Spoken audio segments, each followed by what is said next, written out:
Buddy! Welcome everybody to another episode of the Near Mint Hockey Card Podcast, episode 6. I'm your host, Elan Dubrofsky, and with me is your other host, Ryan Krieg.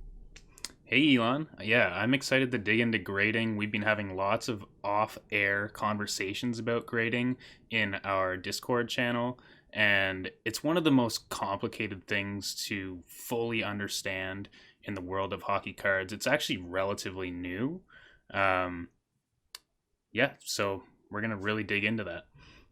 Yeah, I'm definitely stoked for this show. We've been talking about it since we started, and we've obviously been bringing it up in each episode. We've been bringing up, oh, this is a PSA Right. 10 or a BGS 9.5. So we're going to get into what all that means in this show. Also, Ryan and I have dug into like how to get our cards graded because we both have been talking about how we've been buying all of these cards off of eBay and other places over the past couple of months. And at this point, now we got to take our cards that might be valuable, get them graded, and really up the value. And I think in this episode, also, we're going to talk about how much more valuable will our cards get if they get graded. And obviously, it's going to depend a lot on what scores come back. So I think that's the plan for the show. So I guess we could start by setting the table with maybe just some generic talk on what is this whole business? Why would we get our cards graded? I've got here my Kucherov in a one touch that I don't Ooh. know, looks pretty good.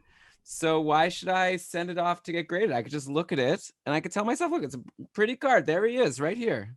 Yeah, so I mean, maybe even a step further backward. Let's say you were completely offline for the last 20 years and you haven't gotten back into hockey cards or sports cards in general. Grading is brand new to you. So what really is grading? It's basically you send your card to this company. It's generally Beckett or PSA, and they look at the card from every different angle. Basically, they look at like corner perfection and basically, is there anything wrong with the card, and decide on a scale of 1 to 10 how mint is this card. Uh, and that's basically it. And they're like a reputable company, so once you have that reputation that your card is like 10 out of 10, obviously the value goes up because now they've said it's PSA 10 or BGS 9.5, as opposed to back in the day you would just have to be like, yeah, looks perfect, and someone would have to kind of trust you. Yeah. Also, I feel like one really cool thing about the grading is you're sort of like locking it in. It's like they put it in this tamper-proof case where there's obviously they want to make sure that you're not going to take a ugly card and somehow get it into a PSA 10 case and then make them look like a bunch of dum-dums. So yeah, like they put it in this case and now you have this card. I don't know, it feels like such a load off, right? Like you've got your card. I guess you want to keep the case from getting damaged because apparently that even affects the value. Man, people are so picky in this hockey card business. But like I've got here I talked about last show, my McDavid KSA Yeah. 8.5, which is a beautiful card in a not so beautiful case because KSA is not the most reputable company. But I wrapped it up here in plastic just to make sure I don't damage the case, even though maybe by the end of the show you'll have given me the advice to take it out of the case and send it to a real company to get graded. Yeah, so I actually have two awesome things and one you're gonna love.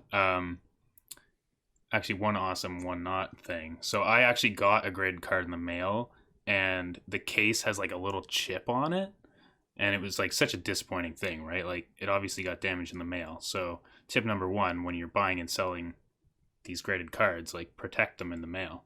Um, but what I wanted to say to you is, while I was looking into grading, apparently you can send your KSA or BGS graded slab directly to PSA, and they will look at it in the slab still, identify if you're going to get a certain grade for PSA, and then reslab it in PSA. And what you do is you set a minimum grade that you want to get from PSA.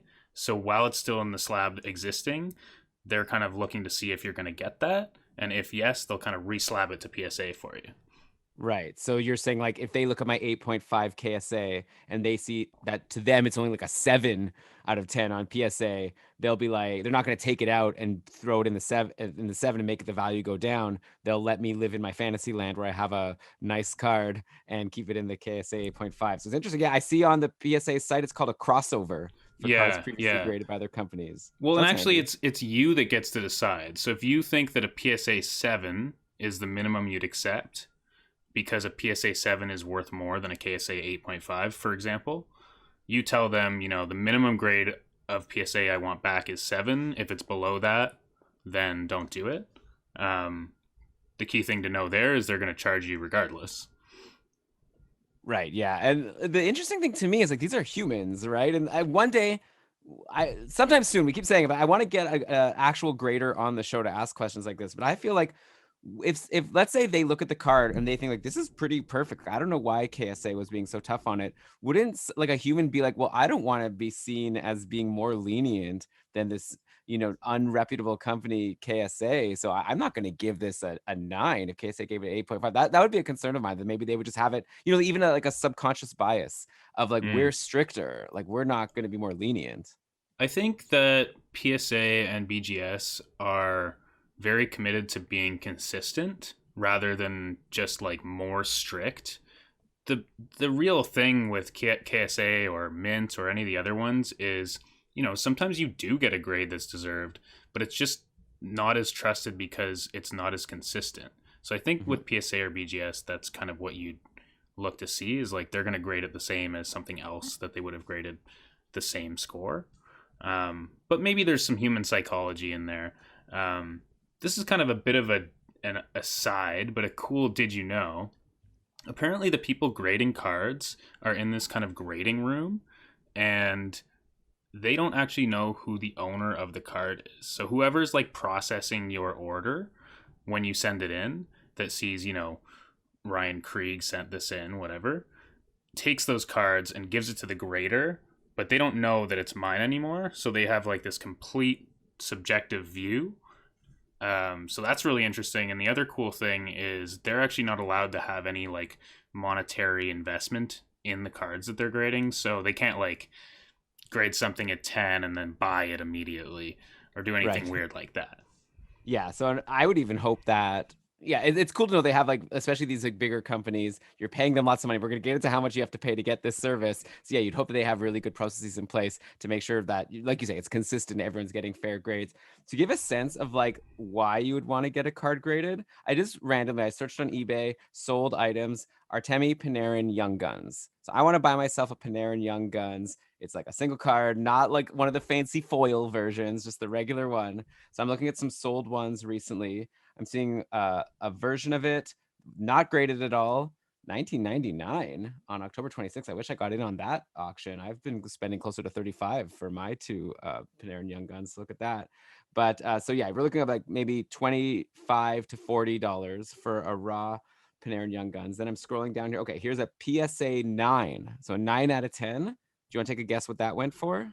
My guess will be $60. Yeah, pretty much Yeah, it was 57, but yeah, then plus 15 shipping. So obviously right. this was one of these sneaky sellers that's trying to make more profit from the shipping. But yeah, so maybe we're talking like 60 to $70 for a PSA 9. So it's like a bit of a profit because you could sell it for like 35 raw, or if you have a PSA 9, you could get like 60. But then once you take into account the cost, which we'll get into of sending it to be graded, which might be like $10, $15, all of a sudden that profit isn't even that high. Yeah, But it maybe is worth the risk because if you have a PSA 10 of the exact same card, you get a 10 instead of a 9. And we're looking at 200 plus that I'm seeing yeah. it sell for. So it's like a huge jump.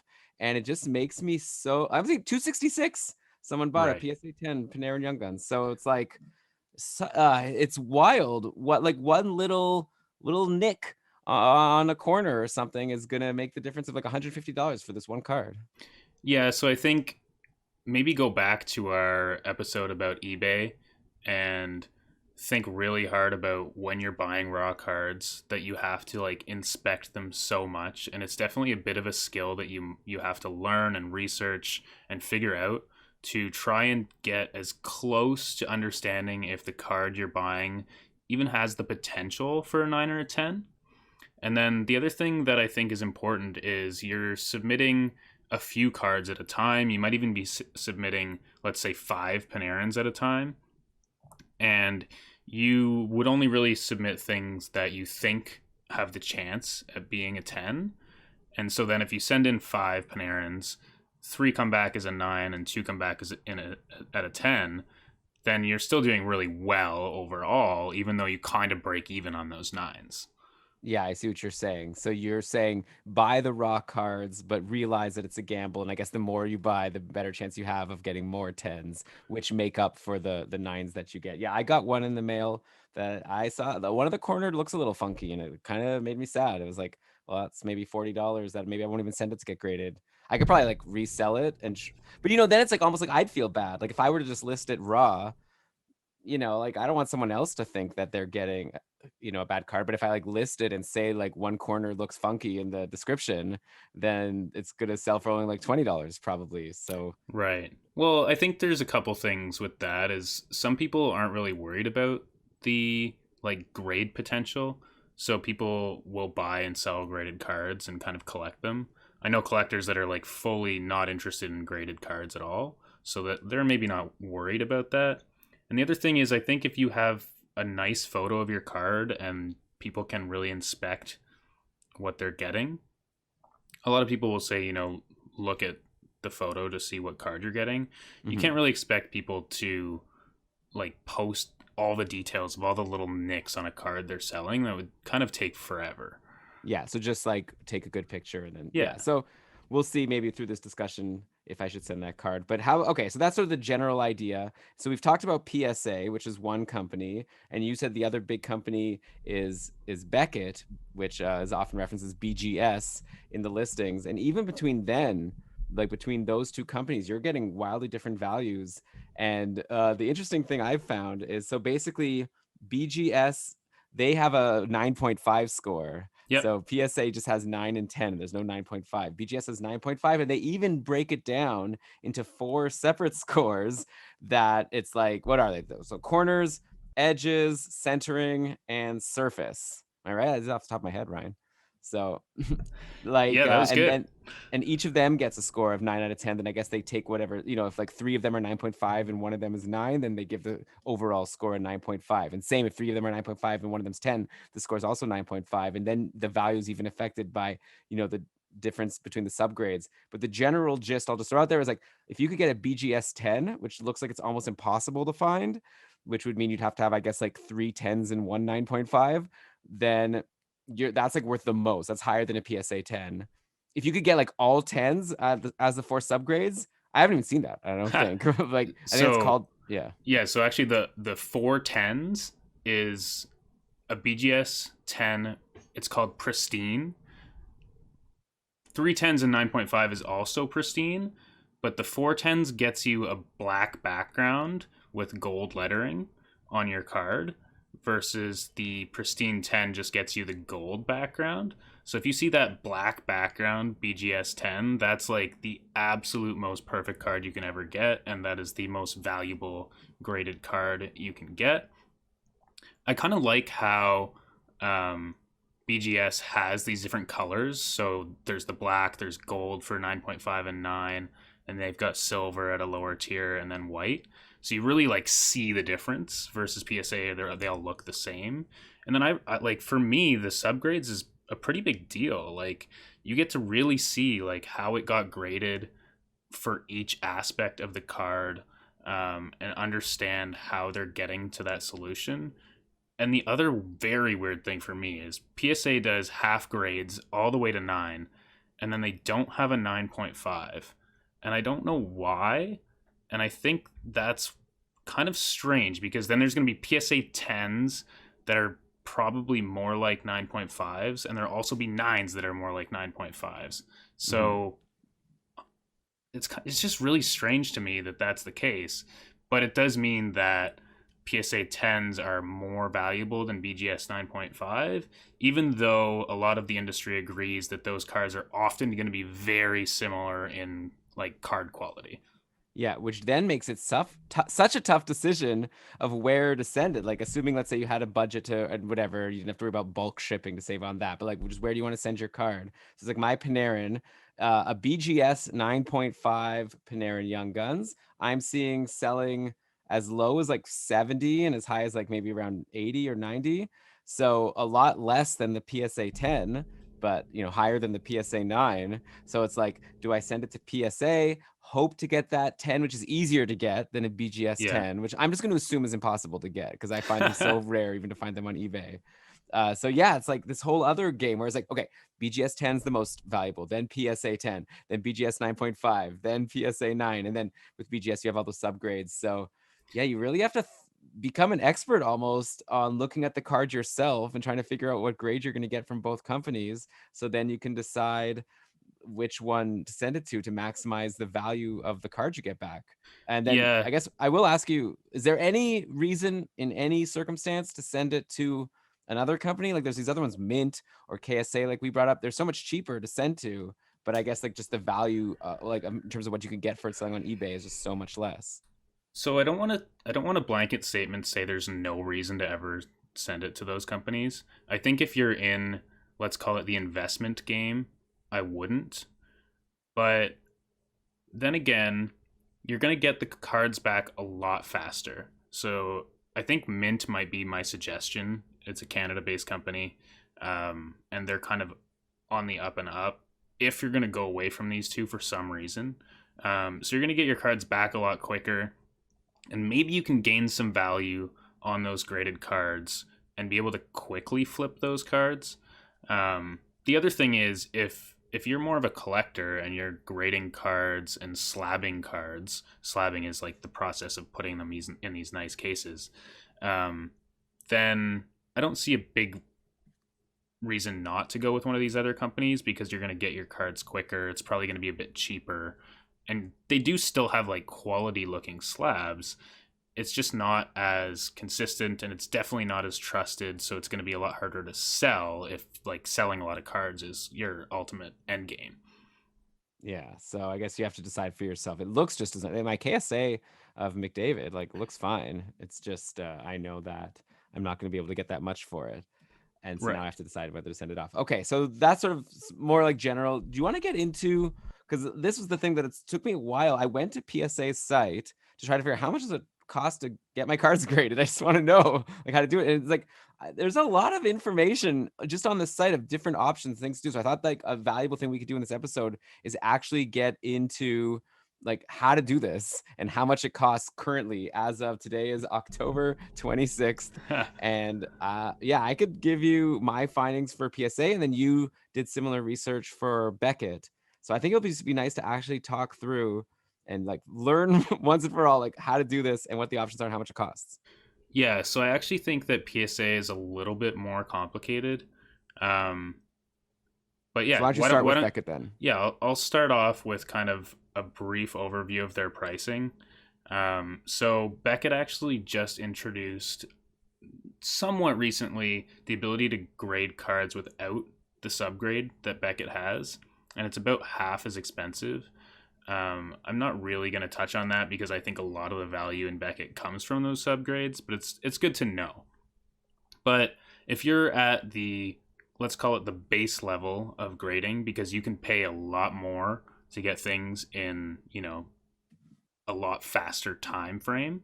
But if you're just kind of at the bottom, you can get uh, each card at $30 a card if you're shipping them from 1 to 50 cards.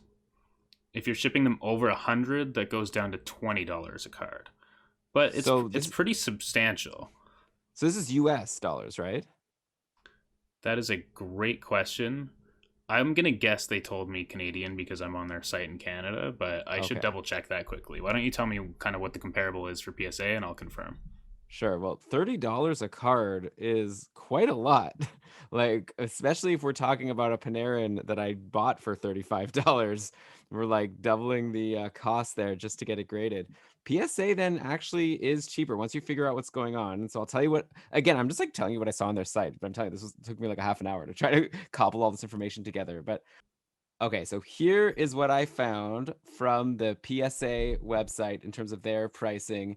It's a little bit complicated, and actually, we've had some help here in the chat room and realized it's even more complicated than I realized. Because if you go to their main site, psacard.com, you go under services, you look at trading card grading, you see some prices on the front page. It says $10 per card for cards with a maximum declared value of 199. I should probably explain. They expect you to come up with what the value of the card is that you're sending. So basically, you take a look, they give you a little guide to try to give your own guess as to what the grade will be out of 10. And then once you kind of come up with your guess, then you could look and see what that card is sold for on eBay or Comp or wherever. And then then that's the cost of it is depending on the value of the card. And I read in their FAQs that, like, you're not going to get away with anything. Like, if you say that I think this card's only worth 150, but then they deem it worth 500, then they're going to tell you that you have to pay them more money in order for them to grade the card. But anyway, so yeah, so a card up to $200. It says on this main page, $10 per card. Then it says $20 per card for up to $500, and then it says $50 per card up to $1,000, and then it's like goes even higher than there. But that $10 per card, when you actually click through and you say, okay, $10 per card, that's not so bad for value under 199. We can get our Elers, graded. We can get our Fialas, we get all that done. Take a card that we spent $10 on, and then probably be able to sell that for 100 once you get a PSA 10. Then you click through, all of a sudden you realize, no, that was a bit of a marketing thing, because the $10 per card, you realize it says join collector club to unlock. So that's not actually the cost. In fact, it doesn't even look like there is a way to get your card graded without joining this collector club from everything I'm seeing. So let's go into the collectors club, of which there are 3 options. There's a silver, a gold, and a platinum collectors club, but also on the psacard.com site, which as of now, which is October 26th, 2020, in case you're listening to this in the future, gold and platinum aren't even available right now. So PSA is just so hot. You can't even get a lot of this stuff. But so the gold and platinum memberships not only give you this special pricing, and now it looks like the only way to get your card graded, but they also give you some free gradings, but you can't get those. Forget that. Silver membership does appear to be available, $59 per year US for the membership. And then that unlocks your pricing, which is now we're talking based on when the card came out. So 1971 and earlier, $10 per card. 1972 to 2016, $12 per card. And then 2017 to present, $15 per card. But all of those are for only max value of 199. So if I want to get my McDavid Young Guns graded by PSA, you know what? I don't even think then you have to use the regular pricing and not the membership pricing, which means we're talking like $50. So maybe more. If it's a PSA 10 McDavid, that's worth more than $1,000, which means we were probably looking at $75. So did that help? Did that help anybody, or did I just throw a bunch of random numbers out there? No, I think it's good. I think the takeaways are, for PSA, you must have a membership basically these days because of the crazy uptick in people submitting during COVID, and as this boom has kind of started in the sports card industry. So basically, you have to get a membership for PSA, and then you kind of unlock the ability to do kind of these big bulk submissions. And yeah, I think for BGS, they also have these subscription packages. They don't work quite as well because, it's $120 about for their lowest package. It says it saves you $42, which isn't that much. They kind of use this different thing where they offer you their online price guide as part of this. And they also give you 6 grading submissions.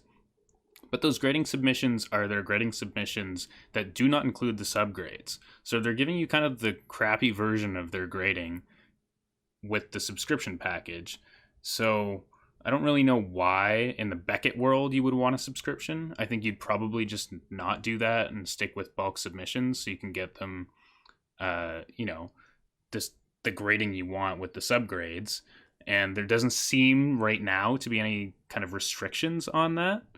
And can you remind us, what's the cost for the bulk submission per card to Beckett? Right. So bulk submission depends on how many cards you're sending. So for what is called their 30-day submission, which when I look at their turnaround times is actually more like 6 months. Um, I don't know. They should change the name of that because 30 days does not equal 6 months by my math.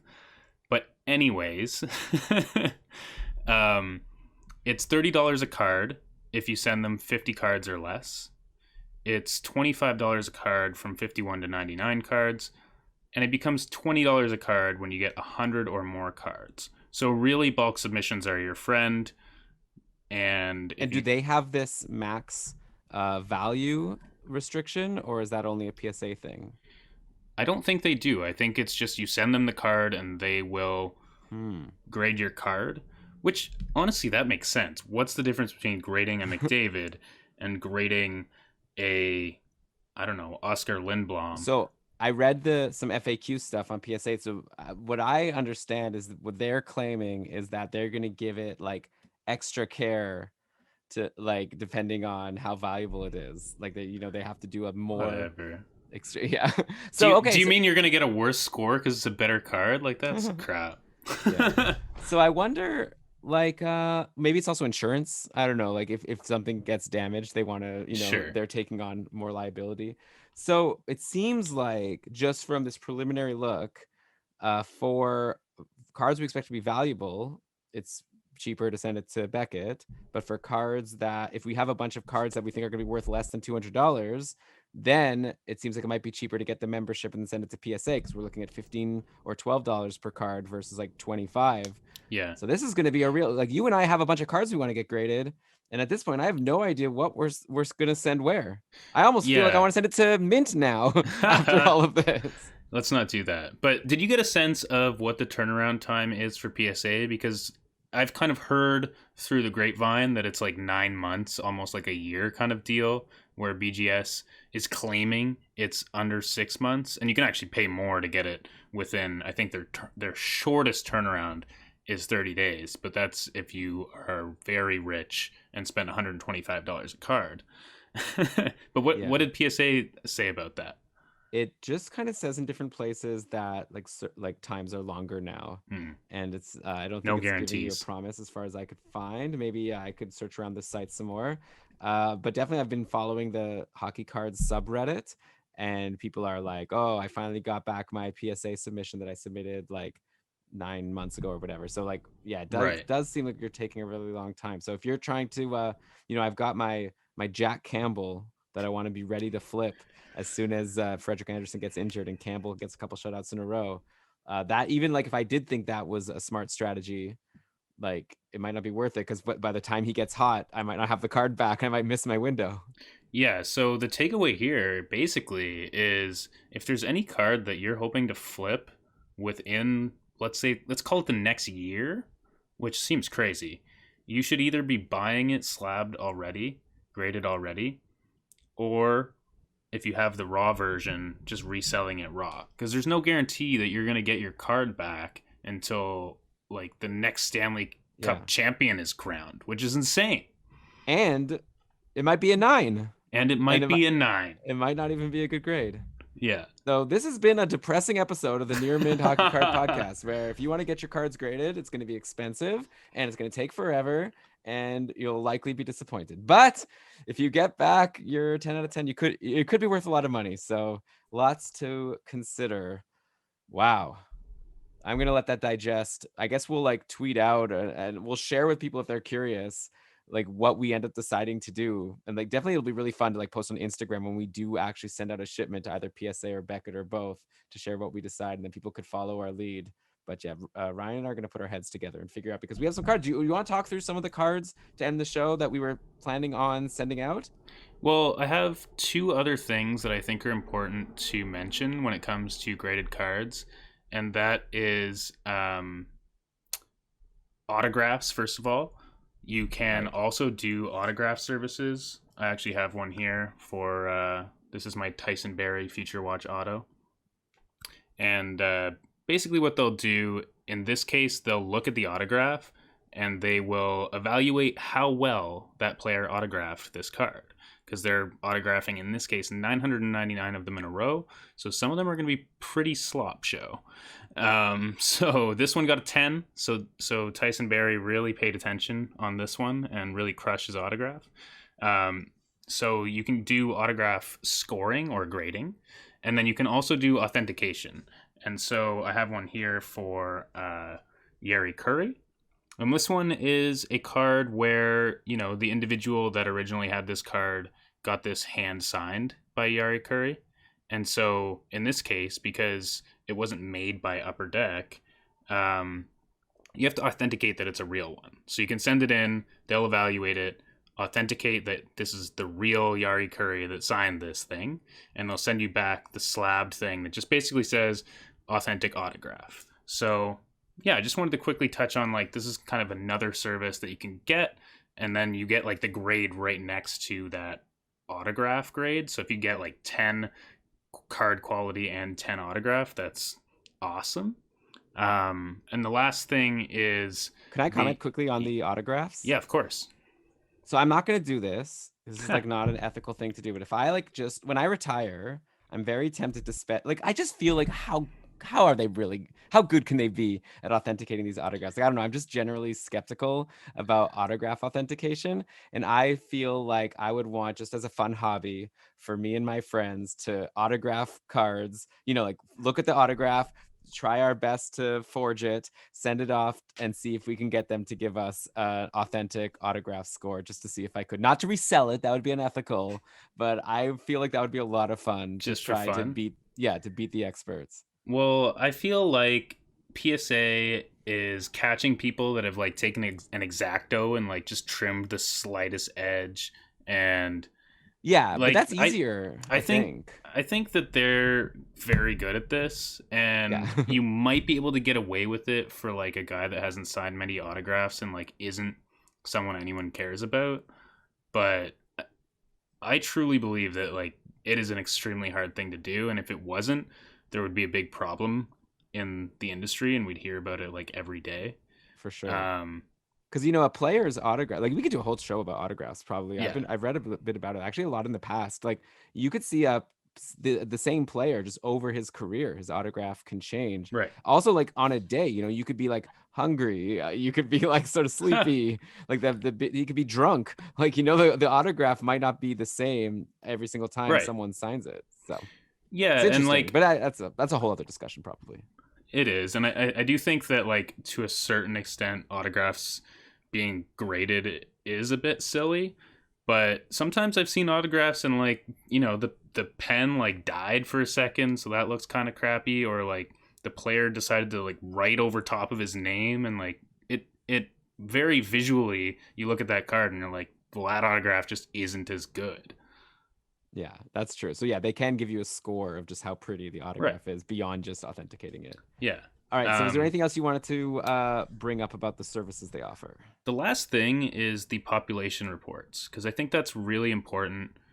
For both PSA and BGS, you can go onto their sites and look up any card, and it will tell you how many cards have been graded as a 10, how many have been graded as a 9, so on and so on. And you can get an idea of, you know, how many McDavid PSA 10s are out there in the world, and, you know, how hard is it to get these.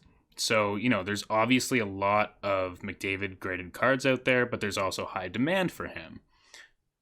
I think we were looking at, was it Max Domi we were looking at last week?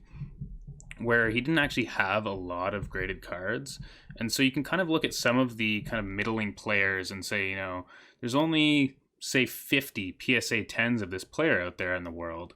So if I have one and I want to sell it, you might get like a kind of a boost because no one else is selling those PSA 10s. Yeah, it was actually Jacob Verana, I think, if I Right. recall correctly. I was like so curious to know how much I could buy it for, and I couldn't Find find it. it. Yeah, I also looked up Ilya Mikheyev after we discussed him as a potential good buy last week, and very few people have graded his cards. And that's probably because grading a Mikheyev card is a bit expensive, and he hasn't really shown that he's like worth grading yet. But for that reason, there's only a few that really have that high rating. And so I wonder if you get like kind of into that grading early, if you really do get a boost in value or not.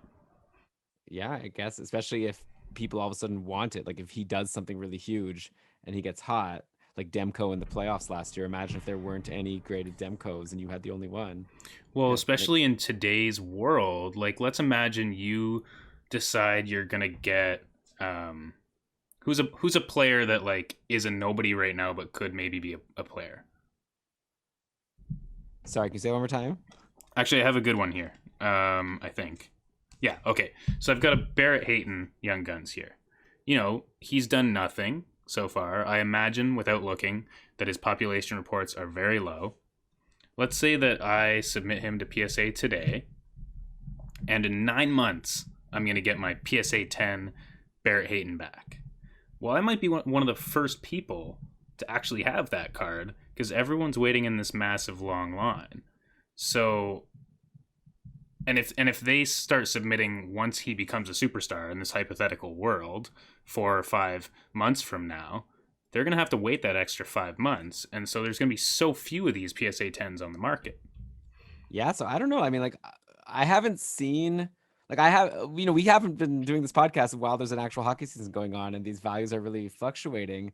I don't know if the value, like, so do we know if the value actually fluctuates based on the number of graded cards out there? Like, I think it's an interesting hypothesis, though it is kind of like a weird thing. Like, are people really going to spend extra on a graded Barrett Hayton just because they're rare? Because as soon as a bunch of people get their cards back, there's going to be more and more of them flooding the market. And normally, when you have some collectible and then all of a sudden a whole bunch more appear, that makes your value go down. So I don't know if I would be willing to pay extra unless it's just like I want to get it. And it's just like Right. there's just lots of people wanting this card and it's hard to get it right now. I think that's what it is. It'll be the recency bias. So anytime someone does something amazing, cards kind of do this spike, right? And, you know, I experienced this a little bit with Tyson Berry, where I wanted to go find slabbed graded cards of Tyson Berry, and there were very few out there. For a guy that, you know, he's been around for a long time, you'd think he's got graded cards out there. Um, and so what I think happened is A, people bought them immediately when he got signed, and B, there's just not that many people selling that card. And so those people selling those graded Berry cards probably could make a few extra dollars because anyone that wants one is competing in a very small market of like it's really just supply and demand, right? Yeah, so it'll be fun to follow and see how these things affected. And yeah, like maybe moving forward, we should talk about like when we're talking about the values of cards, we should also bring up if the like what the population report says and whether or not that affects things. Yeah, yeah. Um, yeah, so I think that was it that I wanted to talk about for graded cards. I think we could have like another episode where we go like super deep on a few things, but I think that gives people the lay of the land.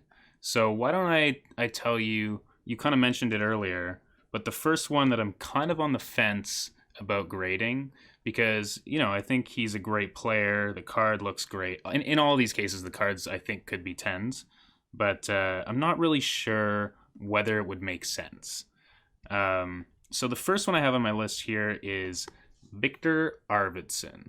So this guy was playing better than not Peter Forsberg, the other Forsberg, Philip. Philip Forsberg, and you know he's becoming a star quite quietly in the league.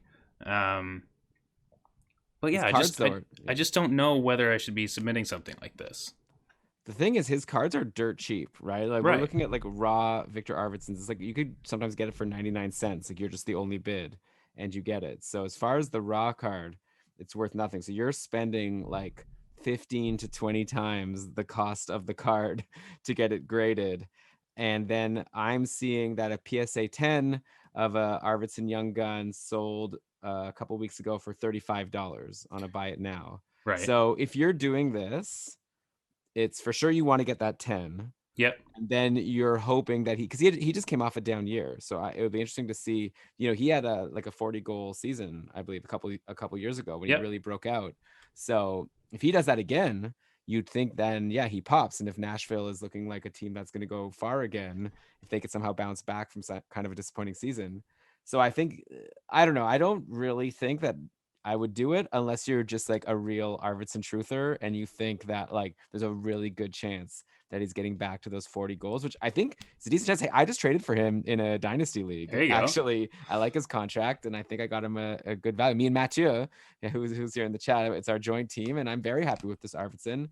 But at the same time, like for example, Matthew's asking in the chat, so no Fiala, and I would say I would much rather get my Fiala Hmm. graded rather than Arvidsson because, well, first of all, I spent a little more on the Fialas. The Fialas cost like $6-7 as opposed to like $1 or $2. So at least you're not, I'm looking at the difference between the cost of grading and the cost of purchasing. It just feels like kind of crazy to spend 15, 20, $25 to grade a card that you spent $1 on. But Right. also, I just think Fiala has that like superstar potential, like what he was doing at the end of last season. Why can't he just do that some more, like all of next season, and actually give us an 80+ point season? Plus, he's going to be playing with Kaprizov and maybe also with their newly drafted guy that everyone's super excited about that could jump right up to number 1C. So I feel like I love, I just think Fiala's like has a bigger chance of being a superstar. I think even if Arvidsson has a decent season, I don't think he has that much upside because it just doesn't like. I mean, his card's like so low right now, and he's a pretty decent player in the league. Like, what else can he do? Yeah, I think. I mean, first of all, we're gonna have to make a bet about Fiala because I think you're wrong. But Like, you think he's not going to have a big season? I don't think he's coming close to 80 points. Ooh, But I also think Arvidsson will outperform him in the near future. wow, Um, I'll bet you on that too. yeah, so that'll be interesting to watch. But I also think that from this perspective, if you're saying, let's call it $15 for simplicity's sake for submitting to PSA, it's probably more like 20, but let's say 15, and then you spend $5 with shipping and everything on Arvidsson, right? So it costs $20 for Arvidsson. What does it cost for Fiala? 30? 35? No, probably the same. Like, cause it's just less than $200. I don't think it's worth more than $200 right now, even if it's a 10 on Fiala. No, sorry, I mean that combined with the PSA price plus Oh, the buying the price of card. buying Right, Arvidsson, I see what you mean. it's Yeah, yeah. about $20 as opposed to like 35, let's call it, for Fiala.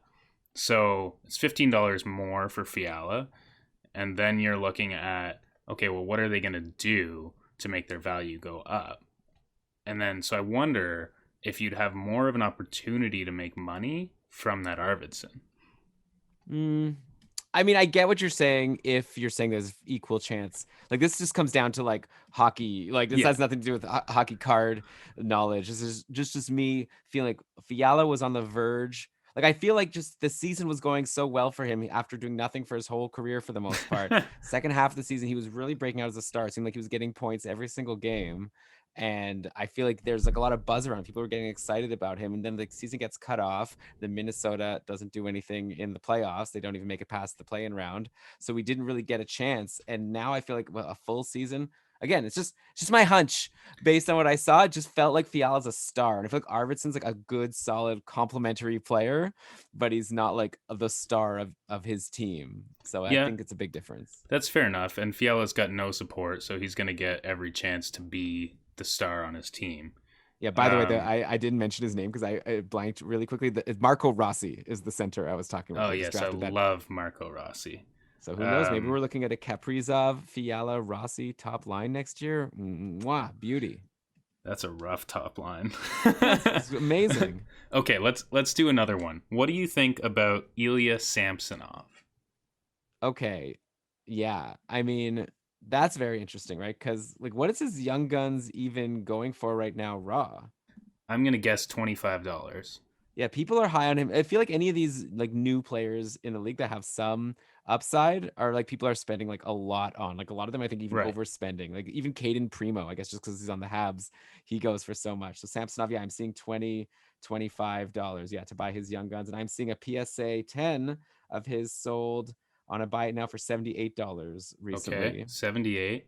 Yeah, so this is where this one's really interesting to me because if you submit this to PSA tomorrow, you aren't getting this back until you know, like until you either know that he's a great goalie or he's not. Well, Or at least that he's a great goalie or not this year. yeah. So, by the time you get this back, he could be the superstar for the Capitals Or Lundqvist could be playing every game, and all of a sudden, this card is not going up in value. Yeah, I mean, definitely if Lundqvist is playing every game, then I think the Capitals are in trouble. But Sure. hopefully, at least it's 50-50 in the word. But yeah, like definitely you're right. Like Samsonov has the potential to be the starting goalie on a really good team. Now he has to prove himself, and a lot of people are super high on him. He has a great pedigree, so there's definitely a chance his card value goes up.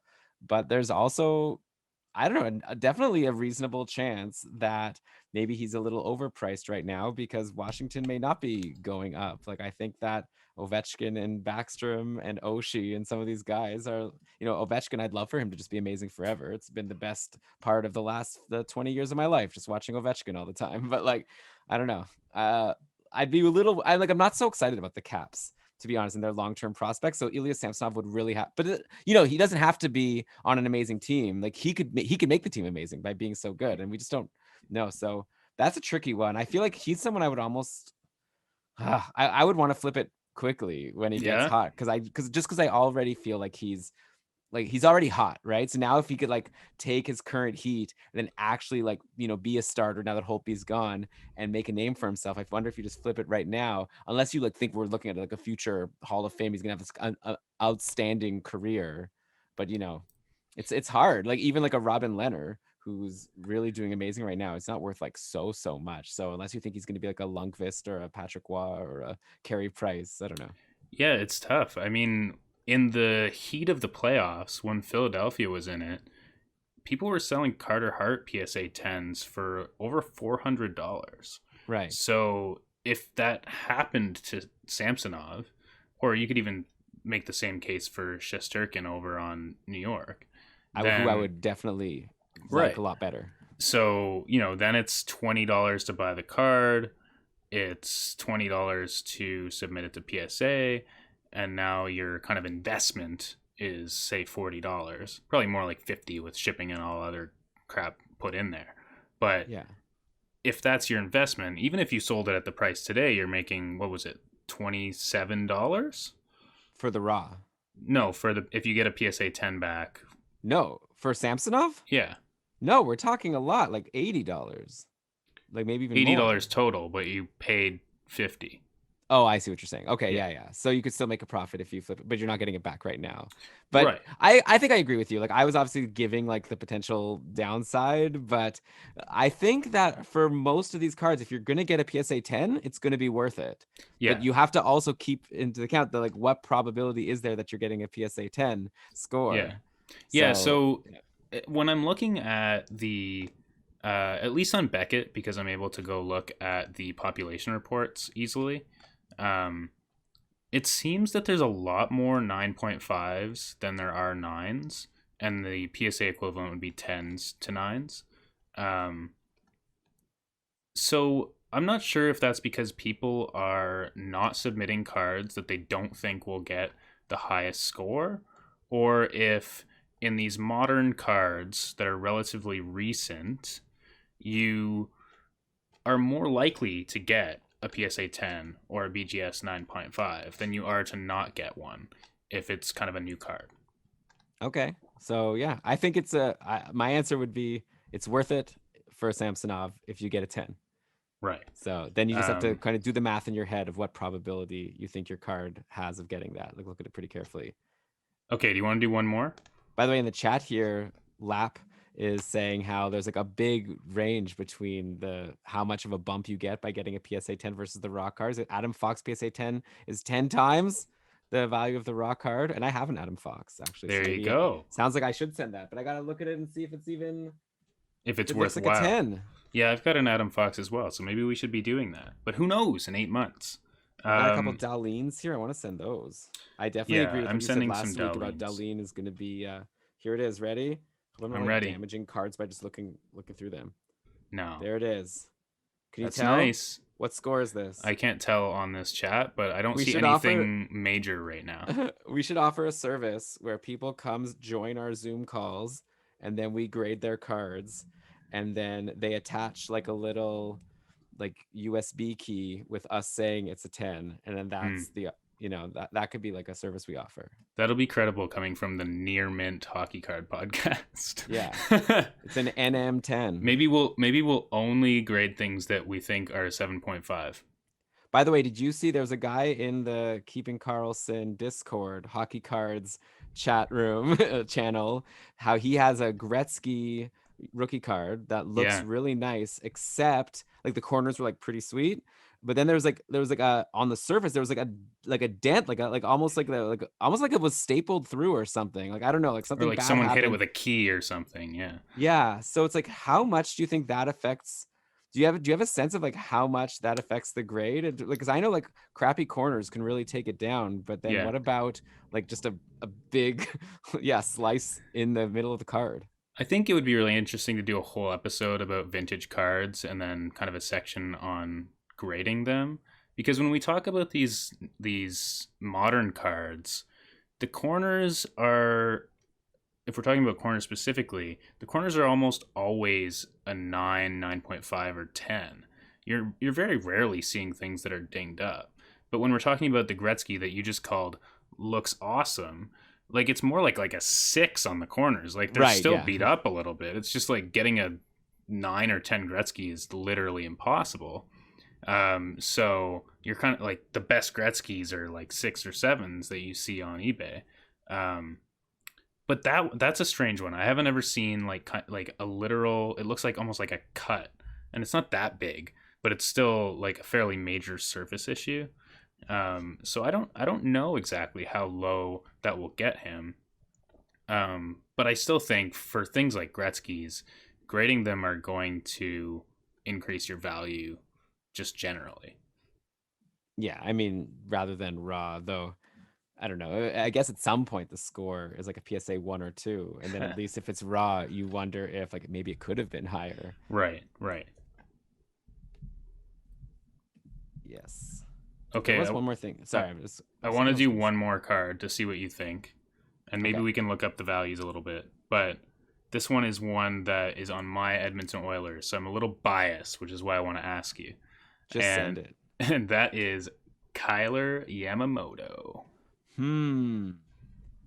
I mean, right away. Okay, I gotta let you know that when I play I know Brian, my co-host for Keeping Carlson, he would say that I like get super excited about guys and like overly so compared to him, where it takes him a lot longer to be convinced that someone's the real deal. Blah blah blah. But I think it's a bit of a maybe compared to him, I'm like more optimistic, but I still think I'm generally a little pessimistic sometimes. I guess clearly I wasn't about Kevin Fiala. Yamamoto had like an amazing run, like a point per game run last season, and he's young and like he's all the upside in the world. There's so many reasons why you could say this guy's going to be a huge star in the league. But I will counter by saying that he was on the top power play for a lot of that run because McDavid was injured, and in the short playoffs he didn't do anything. But whatever, that's a super small sample size. But like if like he's not on the top power play, then I don't know like what his upside is in the short term. And so obviously though, maybe in the future the Oilers make room for him there. But like that's just my initial pessimism to like thinking maybe Kyler Yamamoto may be a little overvalued right now. But the upside's clearly there. And looking at some values, we're talking about like $16, $17 or even maybe 20 to buy it raw. And then a graded one, I don't even see it right now, but I'm imagining, what do you think we're looking at? Probably like $70 or something, probably similar to the to one of the other ones we were just talking about. So I'm not actually yeah, sure what the graded ones go for. actually I'm seeing a Um, PSA 10 here, 93, another one for yeah, 89. So yeah, you could go, so yeah, that's it's pretty worth it. good multiplication factor. And the thing with Yamamoto is he's an Oiler, Yeah. and people in oil country love this kid. So it might even not matter that he's not on that top power play getting points, as long as he's playing next to Draisaitl or McDavid, which it would be a catastrophe if he's not, for him personally and for the Oilers as well. Then he's going to get his kind of floor of points for people to be talking about him. And I just don't see his value going down. I know, but I'm just gonna say one thing, and then you could be mad at me or whatever, because I'm probably wrong. And like, it's not even like I think what you're saying is like a very high likelihood, 60% likelihood of being true. But I will say that we've over the years seen lots of Oilers that we were like, this guy's going to play with McDavid and he's going to be a sure thing. And that, like, even look at Jesse Puljujarvi, Yep. who was on the team. We thought that was going to happen. And then he ended up like playing in the bottom six. Then he went off to Finland or whatever. And guess what? Now Puljujarvi's back.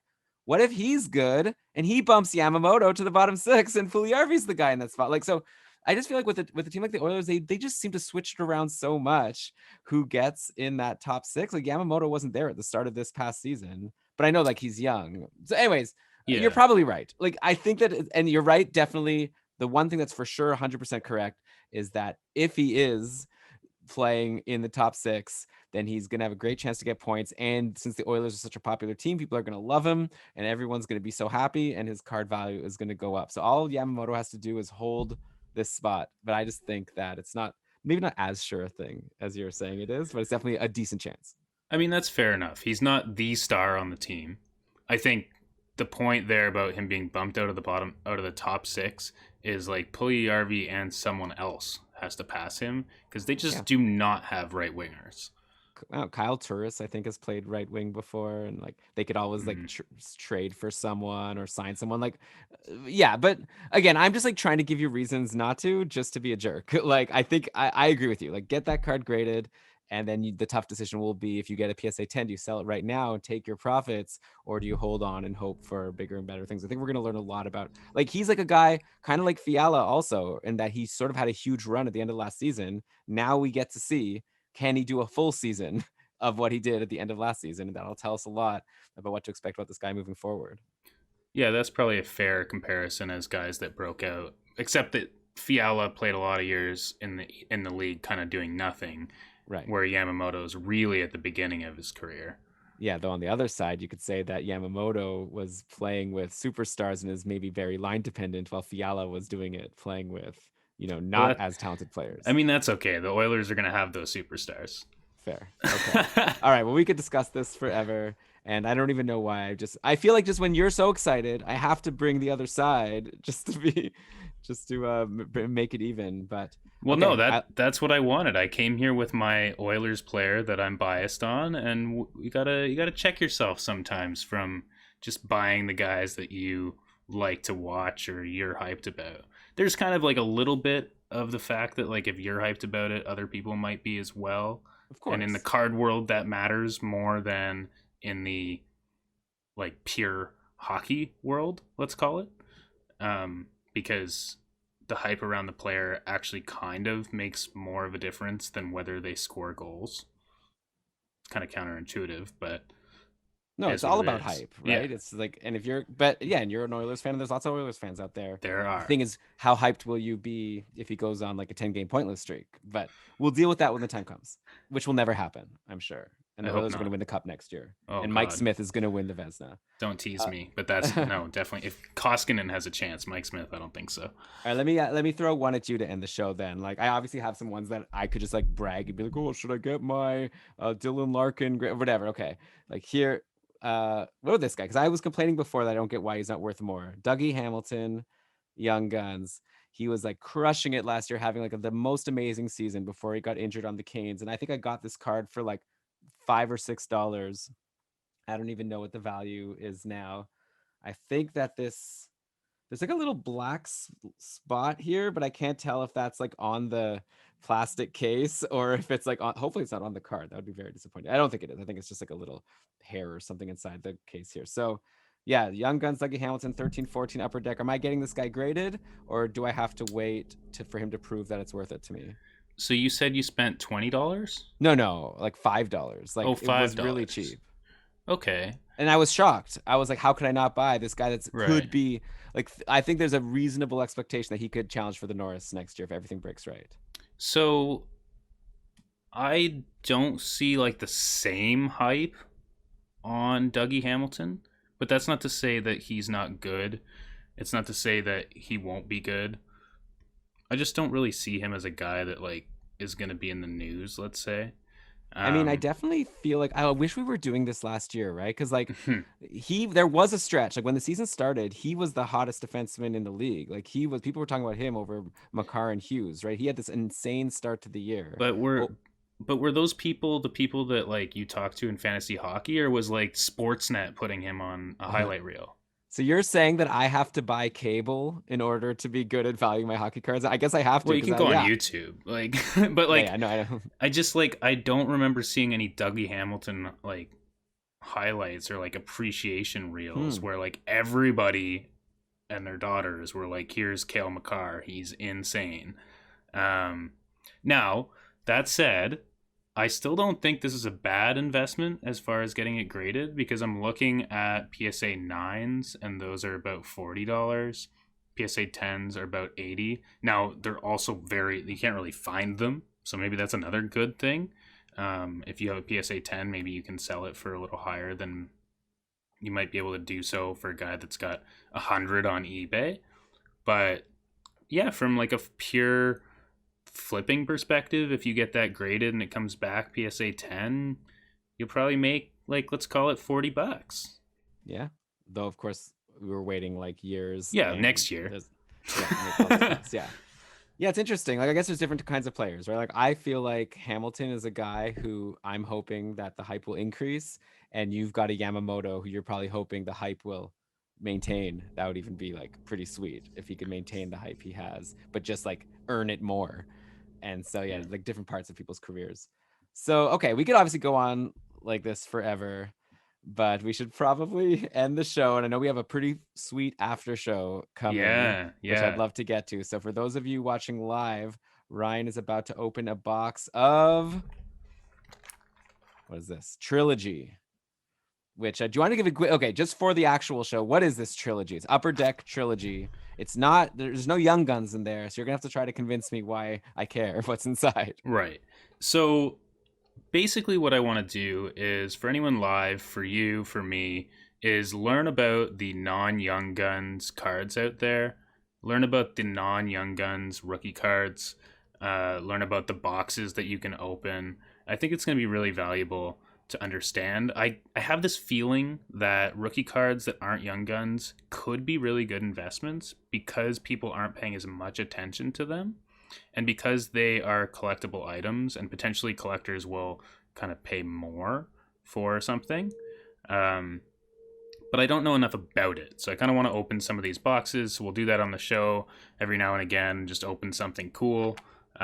Trilogy Hockey, this is 2018-19. So I think the best prize in here is a Elias Pettersson rookie card. And in this one, they actually have levels of rookies. So where Young Guns has Young Guns, and there's kind of like a few things like the autographed Young Guns, or there's exclusives, or kind of all these different versions of Young Guns. This one has 3 levels. So there's a common, uncommon, and rare version of each rookie. And we're going to find out what they look like. I have seen them on eBay, but we'll find out what the 2018-19 ones look like here. But yeah, it's just a different box from Upper Deck. These ones actually, I picked this one because the trilogy ones look really nice. And I think that does matter. And yeah, that's about all I got. So that'll be fun. So that's what we'll be doing with the people watching us live. If you ever want to come watch us live, we're on Twitch at Chell_IFY, Chellify, that underscore in there. But yeah, it's linked in the show notes, so you can go find it there. And then, of course, we ask as we close out the show that if you like the show, we'd love to hear from you. Tweet at us at Near Mint Hockey. Let us know what you think. We'd love to hear any feedback, good or bad. If you really like the show, you could do us a favor and give us a 5-star review on iTunes. You'll be like the pioneer. Like you'll be when people go in like 20 years from now and look at who were the first people to get on board and show that they like this podcast. Your name would be there. So yeah, we would definitely appreciate you giving us that, because then it'll help other people find the show. And hopefully, I know you might be thinking, well, I don't want other people to find the show because then they're going to start bidding against me on eBay for the cards that I want. But it's a bit of give and take, right? We're all gonna help make the industry so much more popular that we're gonna make all of our cards go up in value. Yeah, you can also watch our videos after the fact at mirrorminthockey.com/YouTube. Again, all linked in the show notes. But yeah, the main story is we want to hear from you if you're listening. So get in touch, and thank you for listening. And we'll catch you all with another episode next week.